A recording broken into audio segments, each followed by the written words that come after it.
Hello बच्चों, आज का हमारा जो हम 10th क्लास का सिलेबस कर रहे हैं उसका जो चैप्टर 10 चल रहा है लाइट, रिफ्लेक्शन एंड रिफ्रैक्शन, तो उसका आज टॉपिक रहेगा sign convention for reflection by spherical mirrors.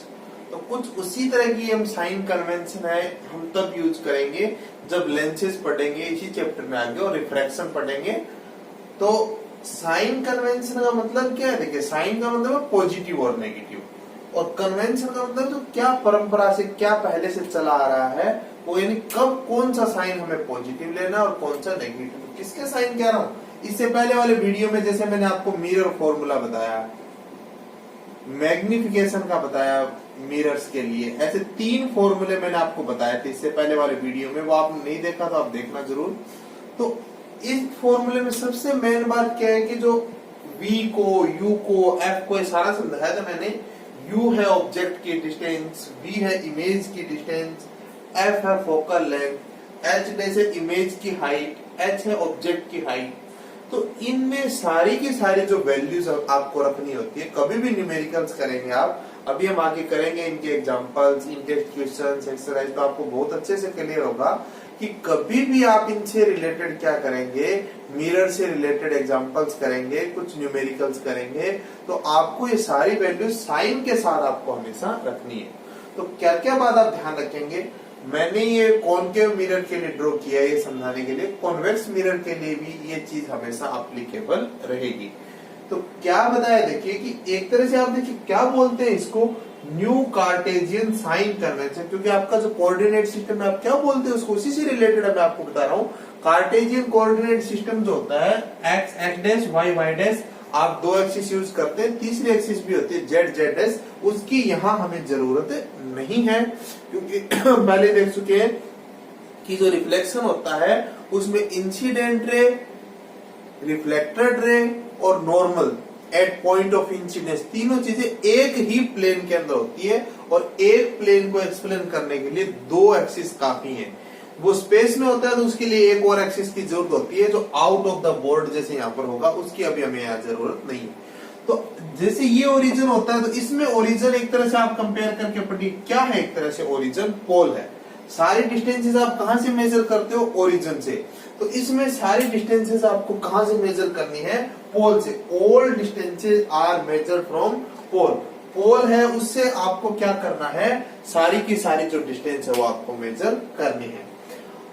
अब देखिए आप, जैसे इधर वाले ये देखिए कन्वेंशन ऐसे जो हमेशा ऐसा ले, पर हमने एक तरीका बना लिया यूनिफॉर्मिटी के लिए, ताकि हर बुक में हर जगह में एक यूनिफॉर्मिटी हो जाए कि इधर वाली साइड है वो आप जनरली क्या रहते हैं पॉजिटिव, इधर वाली नेगेटिव। आप उल्टा भी ले सकते थे, पर हमने एक तरीका बना लिया यूनिफॉर्मिटी के लिए। तो उसी तरह से जो भी डिस्टेंस आप क्या मानेंगे, राइट साइड में आपके पास मान लीजिए यहाँ कोई चीज आपको मिल रही है, इसकी डिस्टेंस आपको मेजर करनी है, तो पोल से राइट साइड में है तो आपको इस डिस्टेंस को क्या लेना है, पॉजिटिव। इधर कोई भी डिस्टेंस है, जैसे ऑब्जेक्ट है, इमेज है, कोई भी इधर बन रही है, तो आपको उल्टा चलना पड़ना है ना लेफ्ट के अंदर, तो इस कारण से आपको इस डिस्टेंस को क्या लेना है, नेगेटिव लेना है। ये बात आप हमेशा ध्यान रखेंगे।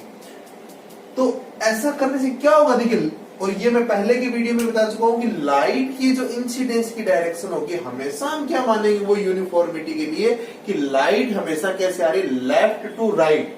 तो आप देखिए एक तरह से आप ऐसा भी कह सकते हैं कि आप लाइट की ही डायरेक्शन में जा रहे हैं तो पॉजिटिव लेना है, और लाइट के अगेंस्ट जा रहे हैं तो नेगेटिव लेना है। पर उल्टा वो ज्यादा कंफ्यूजिंग है, ये बिल्कुल इजी है समझने में कि राइट साइड में कुछ है इसके तो पॉजिटिव, क्योंकि ये आपको आदत बनी हुई है इसकी, और लेफ्ट साइड में कुछ है तो नेगेटिव। तो इसलिए आप ध्यान देखिए, देखो आप 10th क्लास में आप जितना पढ़ेंगे, ये मेरे द्वारा से बना रहा हूँ कि ऑब्जेक्ट तो हमेशा ही आपको कहाँ रखना होगा, इस पोल के लेफ्ट में ही रखना होगा, क्योंकि उधर से तो कुछ हो ही नहीं सकता, इधर लेफ्ट में ही रखना आपको।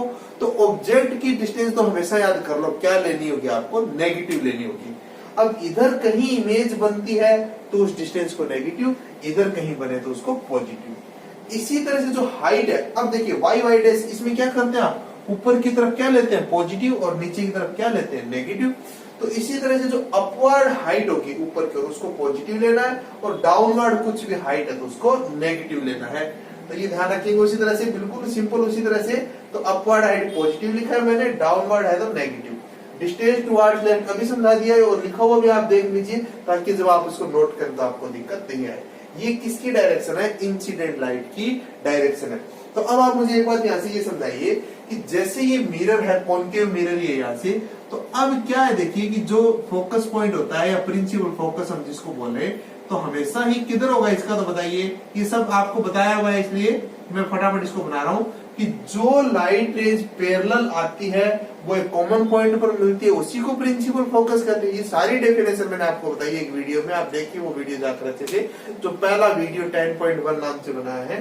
तो वो उसको मेजर करने के लिए, इसमें फोकस लेंथ को मेजर करने के लिए जो फोकल लेंथ आपकी है, तो उस फोकल लेंथ को मेजर करने के लिए आपको पोल से कहां चलना पड़ेगा? लेफ्ट में। तो कॉनकेव मिरर है, उसकी फोकल लेंथ हमेशा क्या आएगी? नेगेटिव। रखना नहीं आपको, खुद जब आप करेंगे प्रैक्टिस तो आपको याद आ जाएगा। इसी तरह से ये कॉन्वेक्स मिरर है, तो इस कॉन्वेक्स मिरर के लिए आप क्या करेंगे? देखिए इसके अंदर वही जो रेज आएगी पैरेलल, वो क्या लगेगा? देखिए डाइवर्ज हो जाएगी। तो सारी बातें समझाइए तो वो लगेगा कि वो कहां से आ रही है? रिफ्लेक्शन के बाद एक कॉमन पॉइंट से, जिसको हमने एफ डैश नाम दिया था, भले ही आप उसको एफ लिखे, मैं तब भी समझाया था। तो वो क्या होगा? इस पोल के कहां होगा? वो राइट साइड में होगा। तो पोल के राइट साइड में होगा, यानी इधर चलना पड़ेगा। तो इसकी फोकल लेंथ हमेशा क्या लेंगे आप? पॉजिटिव। तो कॉनकेव मिरर की फोकल लेंथ हमेशा नेगेटिव लेनी होती है, कॉन्वेक्स मिरर की हमेशा फोकल लेंथ आपको पॉजिटिव लेनी होती है। तो ये एक बार समझाने के लिए मैंने आपको बताया कि क्या साइन कन्वेंशन का मतलब है। यू हमेशा ही नेगेटिव होगा आपका, तो ये थोड़ा सा आप ध्यान रखिए। और न्यूमेरिकल्स में एक पॉजिटिव या नेगेटिव गलत करने से वो पूरा न्यूमेरिकल गलत हो जाता है, तो आप ये सारा उतार लीजिए। तो बिल्कुल ये छोटा सा वीडियो, सिंपल सा टॉपिक है, क्योंकि आप कार्टेशियन कोऑर्डिनेट सिस्टम यूज करते ही हैं।